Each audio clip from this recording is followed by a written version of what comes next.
Welcome to another Ask Me Anything event. If you're watching this on YouTube, I invite you to join me live next time. We have these every Saturday at 11 a.m. Eastern, and you can join for free by starting your free trial on quantreasoning.com.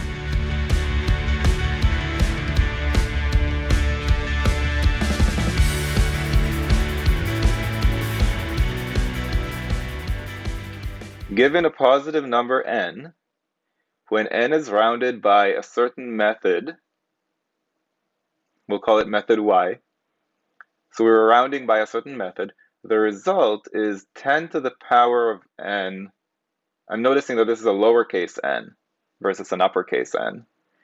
So the result is 10 to the power of n if and only if n is an integer and 5 to the power of 10 to the 5 times 10 to the n minus 1 is less than or equal to n, and that's less than 5 to the 5 times 10 to the n. Okay, so let's pause on that inequality for a moment because we need to wrap our heads around that. On the left side of the inequality, I have 5 times 10 times 10 times 10 times n minus 1 times. So that's how many 10s we have there. So it'll be 5 followed by a bunch of zeros. So it could be 50, 500, 5,000, 50,000, etc. How many zeros? N minus 1 of them. And don't forget, we know that n is an integer. So that's why I say it'll be followed by a bunch of zeros. On the right-hand side of that inequality, I have 10 to the power of n. 5 times 10 to the power of n. So that's also 5 followed by a bunch of zeros. There'll be one more zero following the 5 on the right-hand side compared to the number of zeros following the 5 on the left-hand side. And we're told that n is somewhere in that range. So for example, n is at least 50 but less than 500, or n is at least 5,000 but less than 50,000, or n is at least 500,000 but less than 5 million, etc. So that's just me getting my bearings on that complicated inequality. Okay, and I want to go back to the beginning of this sentence just to remind myself of what this is all about. So given a positive number n, uppercase letter n, given a positive number n, when n is rounded by this method, the result is 10 to the power of lowercase n. If and only if n is an integer and uppercase n is in that range. So we're talking about a rounding method. Now, the usual rounding method that I know of is you look at the digit from which you're rounding, and if it's at least 5, you round up, and if it's less than 5, you round down. That's how we round normally. So for example, if you round 4.46 to the nearest integer, you'd round down to 4 because 0.46 is less than half. And I'm wondering what's the connection, if any, between this sentence and the normal rounding method? Like I'm starting to think, okay, this is some kind of decimal, if n is a negative integer, and uppercase n is a positive number. We were given that, but n is all we know about lowercase n is it's an integer. So it could be a negative integer, and then we're talking about decimals here. So those are all the thoughts that are going through my mind as I'm reading this first sentence. By the way, I've never seen this question before, so you're seeing me think through this live. All right, I'm ready for the second sentence. And by the way, note how much time I spent on that first sentence. I'm spending a little bit more than I would normally spend because I'm talking out loud and kind of sharing my thought process with you. But I do want to emphasize that when you get a question that starts with such a complicated sentence, you'll be tempted to speed through that first sentence, not really worry about understanding it, and then try to solve the question without really having understood the first sentence. Don't do that. If I can't really make sense of the first sentence, I'll just guess and move on. What I won't try to do is try to answer the question without really giving that first sentence the respect that it deserves. Okay, second sentence. In a certain gas sample, there are, when rounded by method y, that method that we're talking about, 10 to the power of 21 molecules of H2, and also 10 to the power of 21 molecules of O2. What an interesting coincidence. So the same number of molecules of H2 and of O2. Careful though, these are rounded. These are rounded numbers. So it might not be an exact match. If we're talking about the actual numbers before they were rounded, they might not be exactly the same number, but once you've rounded them, you get the exact same number after you've rounded. Okay. When rounded by method y, what is the combined number of H2 and O2 molecules in the gas sample? So they're asking us, I guess, to add the actual numbers and then round using that same rounding method. All right, when rounded by this method, what is the combined number? So add the actual numbers and then round versus round each individually and then add. If we round each individually and then add, well, we already know the answer to that, because when you round each individually, you get 10 to the 21 and 10 to the 21, and if you add them, you'll get 2 times 10 to the 21. But that's not what they're asking. If that was what they're asking, we'd be done. We wouldn't even need statements. But there's no answer choice in data sufficiency that says we don't need the statements. That's not an option. So if you misinterpret this question and accidentally think that they're just asking us to round each separately and then add them, well, then you know you must have misinterpreted it, because you wouldn't need statements to answer that question. So instead, they're asking you to add the actual numbers first and then round. So what could be the answer? I mean, if we rounded one of them up and rounded the other down, at most, the higher one could be almost 5 times 10 to the power of 21. And at least it would be 5 times 10 to the power of 20. This is the actual number of molecules of H2, and the same would go for the actual number of molecules of O2. So for each type of molecule, the true number is at least, I don't know why I cut the line there, at least 5 times 10 to the 20, and definitely less than 5 times 10 to the power of 21. So what should we do? Should we think about extremes, or should we just go ahead and look at the statements at this point? You know what I'm thinking, guys? I'm thinking maybe we would benefit from thinking about extremes before we go to the statements. What if the true numbers in both cases were on the low end, on the lowest end? What is the lowest extreme possibility for, say, H2? At least there are how many H2s? That's right. And if there's the same number of O2s, then how many are there combined? 10 to the 21, that's correct. And then when you would round that, you'd get, the correct answer would be 10 to the 21. What about the other extreme? What if each of them is almost, not quite, but almost 5 times 10 to the 21? It would be 10 to the 22, and when you round that, you'd get, do you see now why I'm thinking of it as a yes-no question? There are only two options. Well, it's actually saying there's more than twice as much H2 as O2. But if we put O2 at its minimum possible value of 5 times 10 to the 20, 5 times 10 to the 20th, and you have more than twice as much as that of H2, how much H2 might you have? What's twice as much as 5 times 10 to the 20? That's right. So let's say we just have 10 to the 21 plus 1, technically, because it has to be more than double. And then when you add them together, what would you get? 15 times 10 to the 20th, also known as 1.5 times 10 to the 21.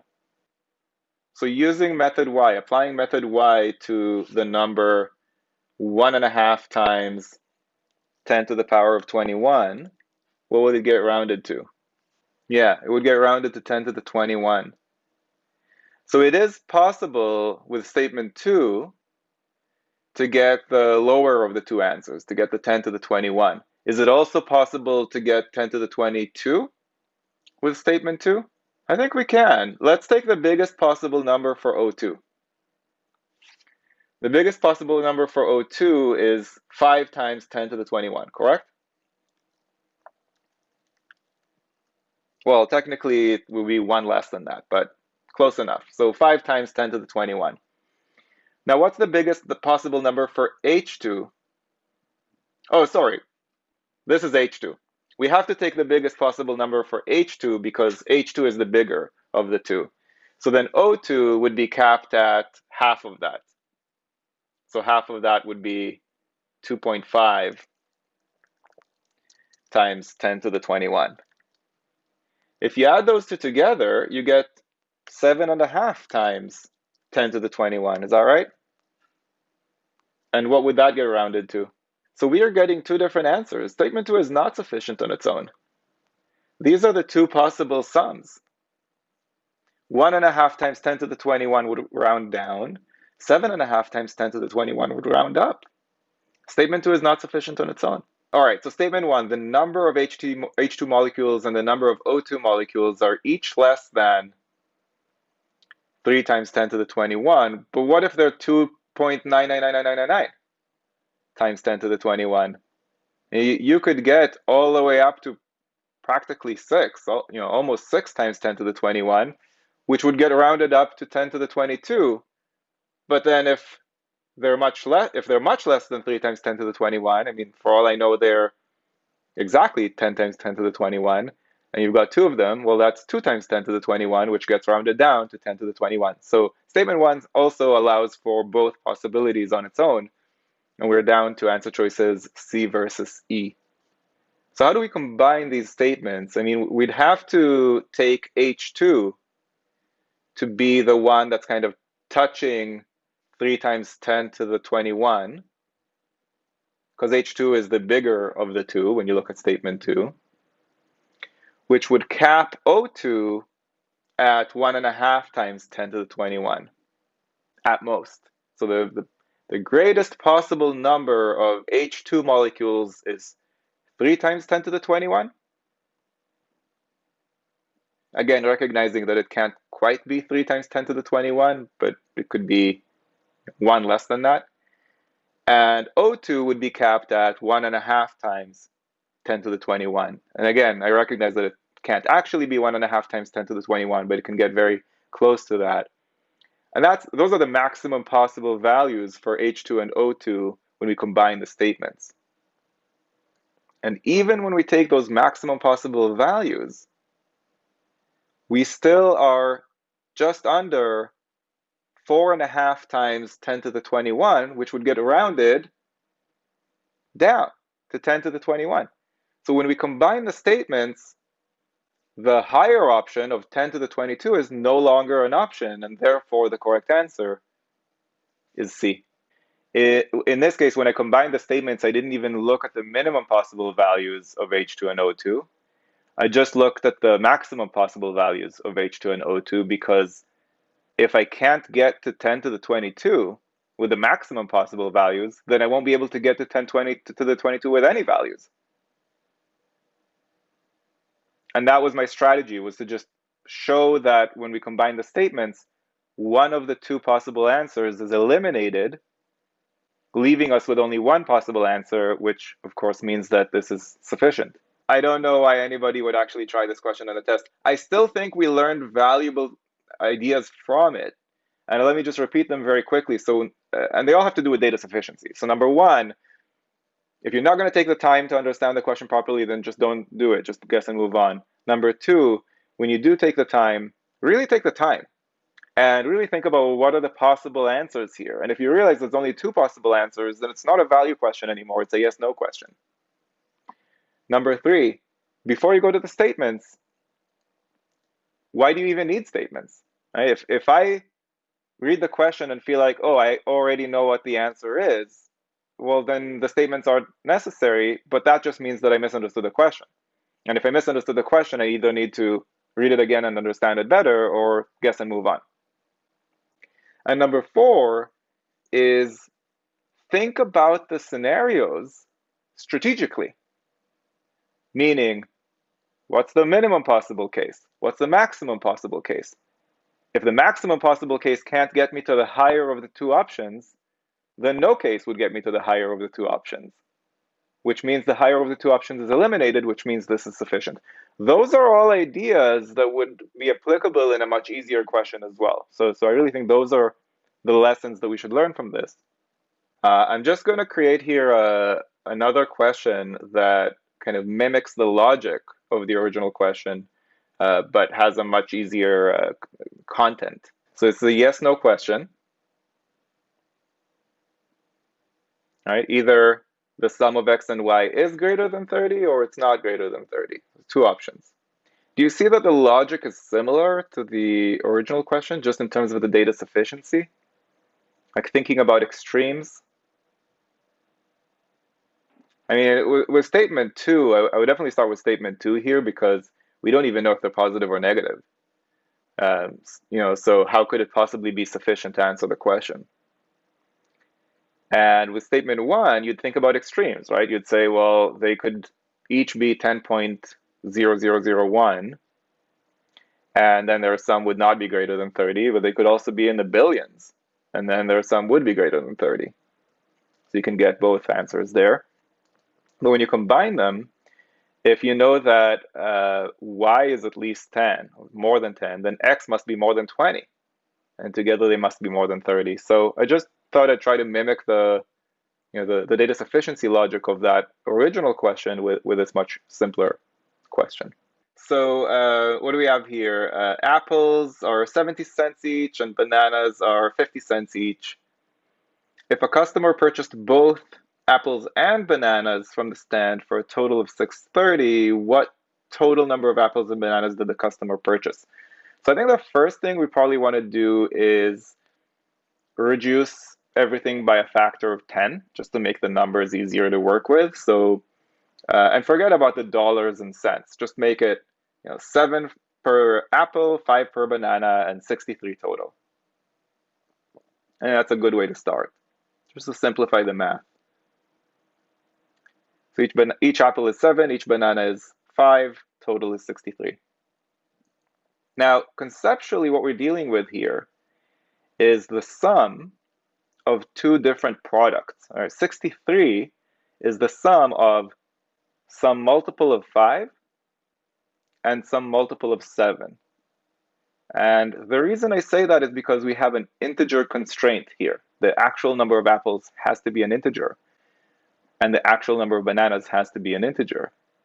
So that tells me that the amount spent on apples has to be a multiple of 7, and the amount spent on bananas has to be a multiple of 5. And we know that these two multiples sum up to 63.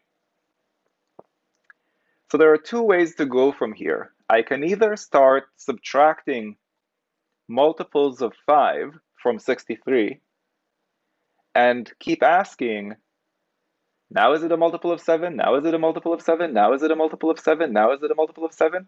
Or do it the other way around. Start subtracting multiples of 7 from 63 and ask, now is it a multiple of 5? Now is it a multiple of 5? Now is it a multiple of 5? And so on. So you just have to ask yourself, what's easier for you to do? Is it easier to subtract multiples of 5 from 63, or is it easier to subtract multiples of 7 from 63? And on the other side of that, is it easier to test whether something is a multiple of 5, or is it easier to test whether something is a multiple of 7?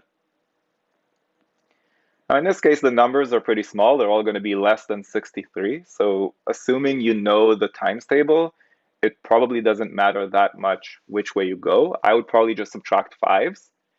That's, I think, a little bit easier, because from 63, you just go 58, 53, 48, 43, 38, 33, 28, 23, and so on. And each time you're asking, is this a multiple of 7? I think the mistake most people make on a question like this is they build an algebraic equation. You can let me know if you would have done that, where x is the number of bananas, y is the number of apples, and then you have some kind of equation with two unknowns. But the problem with that strategy is it ignores the integer constraint, right? The algebra with x and y is not a very good tool when we have an integer constraint, and so many of these word problems have that built into them. So definitely the better way to go is to just start subtracting fives and keep asking, is this a multiple of 7? And as I was saying those numbers, I went 58, 53, 48, 43, 28, 38, 33, 28, 23. I realized, wait, 28 is a multiple of 7. Right? I recognize that. So that's the key to unlocking this question. We have 28 as the multiple of 7. And then what's the multiple of 5 that gets us to 63? I think the difference there is 35. Right? From 28 to 63 is a gap of 35, which is how many fives? 7. So you've got 7 of the $5 thing, or 50-cent thing, and 28 is what multiple of 7? It's 4 sevens. So 4 of that other thing. And the question just wants to know the total number of apples and bananas. I think I understand what you did. You worked backwards from the answer choices to see which of these answer choices fits my simultaneous equations. That's a perfectly valid approach, but it wouldn't serve you well in data sufficiency, where you don't have answer choices to work backwards from. And some of you might recognize this when I say it. There's an official GMAT question about stamps, where some stamps cost 29 cents per stamp and some stamps cost 15 cents per stamp. And we know that in total we spent $4.40 on stamps. And the question wants to know how many 15-cent stamps. I think that was the question. There you wouldn't be able to do what you're describing, Vivek. So while it does work for this question, it wouldn't work for other questions. And in general, I see a lot of people making mistakes in data sufficiency when they build equations, algebraic equations with x and y, the way you did here. So again, it works fine here, but it's a dangerous method to use if you're going to also be using it at data sufficiency.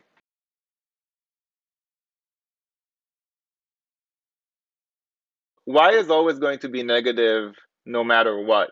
Well, I guess it could be 0, right? Y could be 0 if the numerator is 0. But for any other scenario, your numerator has to be positive. If it's not 0, then the numerator is definitely positive. And the denominator has a -3 in it. And then it also has a minus x squared. And we know that x squared can't possibly be negative. So minus x squared can't possibly be positive. It's either 0 or negative. So then the denominator is at most -3. The denominator is definitely negative, anywhere from -infinity all the way up to -3 at most. And since the numerator can't be negative, and the denominator is definitely negative, then the whole fraction is going to max out at 0 in the event that the numerator is 0. And what would make the numerator 0? If x is exactly 5/3, the numerator would be 0. I find that in general, that's the biggest difference between my approach and most people's approach on the GMAT, is I enjoy the pause. I'm never in a rush. And it's easy for me to not be in a rush because I tend to end with time to spare, but that's kind of the funny thing about it. The reason I end up with time to spare is because I'm not in a rush. Meaning I end up finding much quicker approaches to answer the questions because I take my time to think about them more deeply. So the reason why I end up with extra time is because I never feel like I have to rush. And the reason I never feel like I have to rush is because I always end with extra time. So I'm in this kind of positive self-reinforcing cycle. And most people are in the opposite cycle where they took a practice test and ran out of time. So then from then on, they think, well, now I have to rush to my solution. And they take less and less time to just sit with the question and think about it deeply.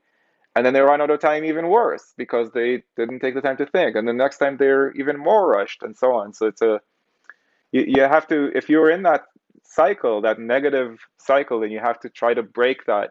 And I think the way to do that is to take a practice test where you say, I'm not going to care about my timing on this practice test. The only goal I have for this practice test is to really sit and think deeply about each question as it comes up. And some of those questions, once I've thought about it deeply, I'll think, I don't know how to solve this in 2 minutes. I'll just guess and move on. And other questions you'll solve a lot faster because you thought about it strategically and didn't do a bunch of work. And the hope is that then you'll end up with a few minutes left over and you'll say, whoa, this is crazy. I took my sweet time. I didn't rush at all. And I ended up with extra time. That's never happened before. And that's how you break the cycle and get from that negative cycle into the positive cycle. Let me just share with you how I would think about it. When I see x squared, I think of it as x times x. So if we look at the first Roman numeral here for a moment, what do we have there? We have x times x versus 2 times x. And don't forget, we know that x is positive. That's really, really important. So I know that x is positive. Is it possible that 2 times x is greater than x times x? Well, that would be true when? For what kind of values of x? As long as x itself is less than 2, x squared will be less than 2x. Does that make sense?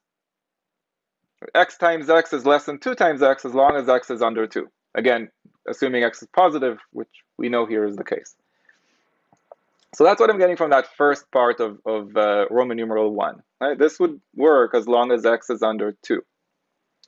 But then I look at the right-hand side, which says that 1 over x is greater than those other guys.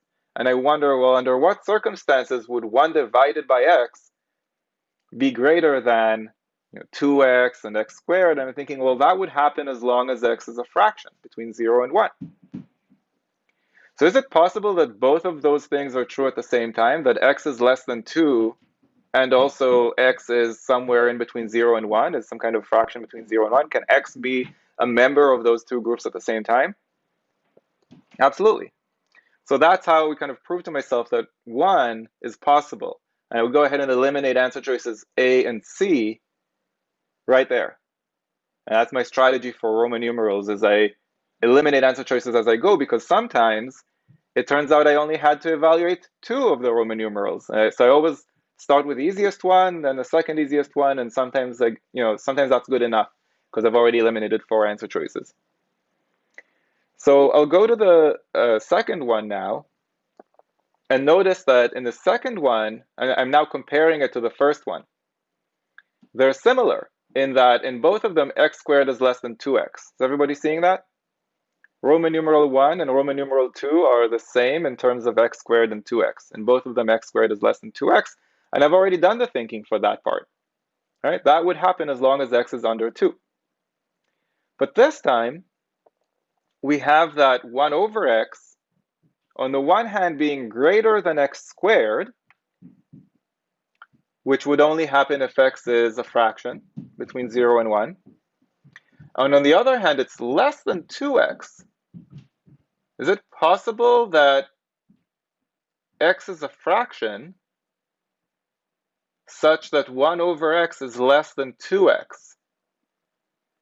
I think that it is possible as long as it's a very big fraction. Like if it's 9/10. Exactly. That's right. So is that possible? Yeah, I don't see why not. And that eliminates answer choice B. But we still have 2 answer choices, unfortunately, C and E. So we do need to evaluate Roman numeral 3. Roman numeral 3 still has 1 over x as the biggest of all of them, just like Roman numeral 1. So we already established that that's possible. And you remember we established when it's possible. We said that's possible as long as it's a fraction. As long as x is a fraction, that will work. But if x is a fraction, is it possible that 2x is less than x squared? 2x is less than x squared implies that x is more than 2. So 3 is not possible, and I would go with answer choice D. If you found this video useful, go to quantreasoning.com for a lot more where that came from. You should also click that like button and let me know in the comments below what you'd like me to make future videos about. And of course, if you haven't yet subscribed, go ahead and do that and click that bell below so you get notified about future videos. See you next time.